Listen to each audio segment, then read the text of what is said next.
Well, yes, we're following the Department of Health's guidelines, and there was just some nuances we had to work through, particularly with the treatment of vaccinated students. If students are vaccinated and with no symptoms, we're able to get them right back into class. So that's a good incentive, I think, for our families to consider, and just helping us to avoid any further disruption. What do your students that have to be sent home that you mentioned, like the teachers, is that number shocking to you, or did you sort of anticipate like this to happen at the start of school? Well, we knew we'd have cases. Right now, I think it's manageable. We're a big district, roughly 167,000 kids in our district schools, and we've had to send home a little over 1,700 students so far, and then we're just working to get them back in the class as soon as we can when they're eligible. What do you foresee as the biggest problem this year, battling COVID and what's happening? I see the biggest challenge maybe with staffing. COVID's impacting our ability to keep people in our schools. We're losing bus drivers to quarantine and COVID cases. We have to send home teachers on occasion.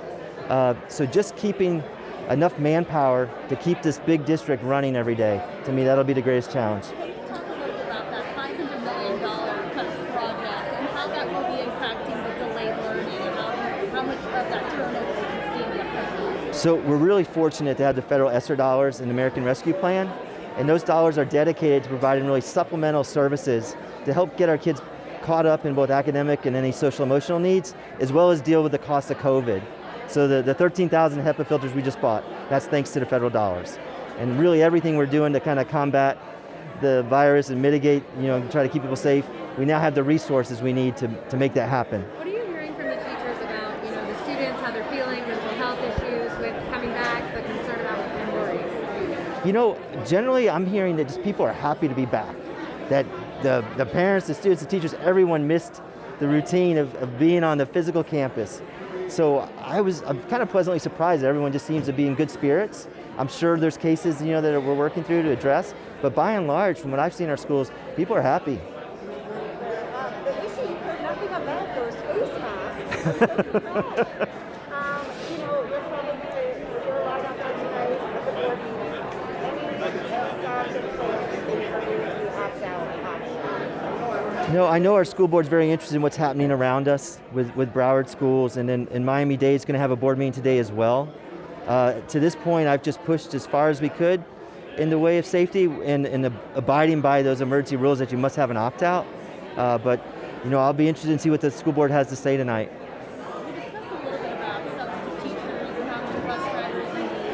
Are there any teacher scenarios where you have decided to quit the head of school year this year just because of certain policies that are in place for the specific schools? Well, I'm sure we've lost teachers to retirement or resignations, or they've moved out of the area.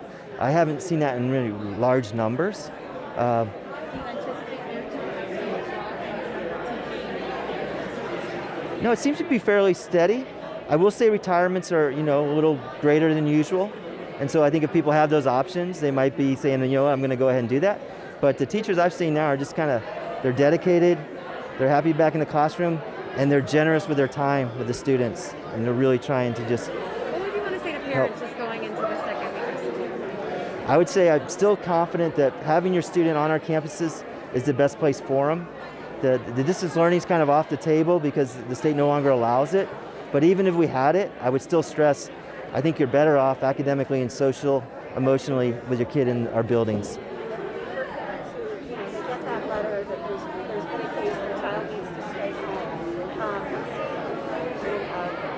can tell their kids that they can go back to school. They really need to live their health department. Is that correct? So, there's protocols, and they can work with their school administrators. We did have a meeting of all our principals yesterday just to kind of go over those protocols, work through the intricacies. There's lots of different scenarios that can play out. So we've kind of got all of our principals now on the same page. We're working closely with Dr. Alonzo and her team. They're putting additional resources into contact tracing, and I think you're going to see that smooth out in the days ahead.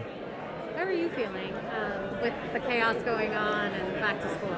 I'm feeling great. I've been training for this 23 years, right? This was kind of a dream of mine. So to get the opportunity has been really kind of rewarding. And I wish COVID would leave us alone, but it's not going to. So I knew the job getting in, and I'm just going to do my best to help the system get back to stability and carry us forward.